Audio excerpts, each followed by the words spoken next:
In the beginning, there was four-wheel drive in 4x4s, tough off-roaders like early Jeeps or Dodge Power Wagons. In their guts was a second gearbox called a transfer case that split the power coming out of the transmission, sending it fore and aft. And it was controlled by a second gear lever inside. And then there were geared hubs you had to get out and lock by hand for max off-road traction. Driving all wheels then was not for the faint of heart.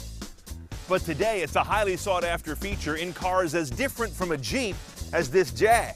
Why? Well, two main reasons, neither of which will necessarily ever take you off the road. Weather. In the snow, all-wheel drive is much better than rear-wheel drive or even front-wheel drive to get power through the snow to the road. Performance. All-wheel drive is much better at taking all the engine's power and getting it to the road through the maximum number of wheels to get around a corner fastest or just off the line. This Jaguar XJ is a good example of both modes. Its all-wheel drive system biases the power mostly to the rear wheels by default. But when wheel slip is detected, up to 50% of the car's power is sent to the front wheels, usually before you even know it's needed there. Rear-wheel drive is the classic layout for great handling, except in snow where it tends to spin and slip and leave you stranded. Most cars today are front-wheel drive, mostly for efficiency reasons, but that also does tend to lend better snow traction. But both the two-wheel drive systems leave half the wheels largely unused, and both suffer from cornering issues.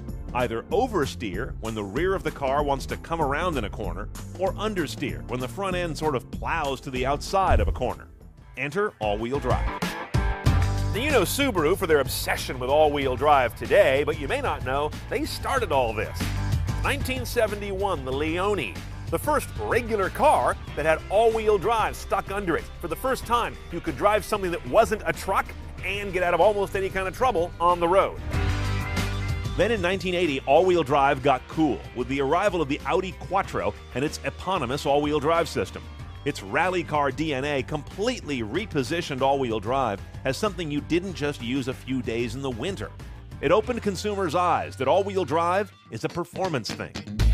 Then in 2004, Honda brings out super handling all-wheel drive, the first that could bias power not just between the front and rear wheel sets, but also differently across the left and right rear wheels, using power for cornering in a completely new way that is still cutting edge. Simultaneous and continuous control ensures that the optimum amount of torque is always distributed to each of the four wheels. Now, this 13 Pathfinder is a good example of how cars have technology that allows all-wheel drive to become much more gentrified, to be honest. You don't need to understand anything about low range or locking hubs to get the most out of the system. Check it out.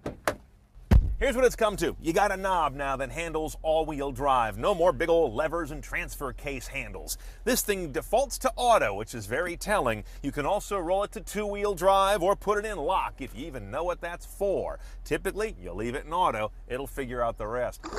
I first saw this on Land Rovers. They have what they call terrain response control. You rotate this knob to rock or mud or snow. Jeeps do something similar, but eventually I think this highly simplified control is the real harbinger of the future. And after this, the computer will figure out what you're stuck in, and it will do that knob's job for you. Okay, now a reality check. All-wheel drive is not just milk and honey and traction and cornering. It's got some downsides. First, cost. All-wheel drive adds a fair amount of serious hardware over front or rear-wheel drive, and that can add a couple $1,000 or more to the MSRP. Complexity. All-wheel drive does create more to go wrong and more that has to be shoehorned underneath the belly of a car.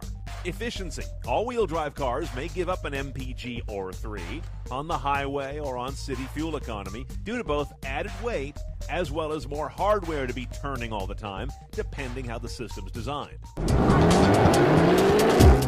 Look, rear-wheel drive will still have its place in particularly performance automobiles. Front-wheel drive will remain the mainstream drive system for most cars. But all-wheel drive is getting closer to being there, partly because the cost is now fairly modest to add it on, and partly because it's become so much easier to use. These seamless, digitized, transparent sort of think-for-you systems have made all-wheel drive a lot more approachable for a lot more drivers. If it weren't for the cost penalty and some MPG penalty, it would be the pinnacle of getting power to the road.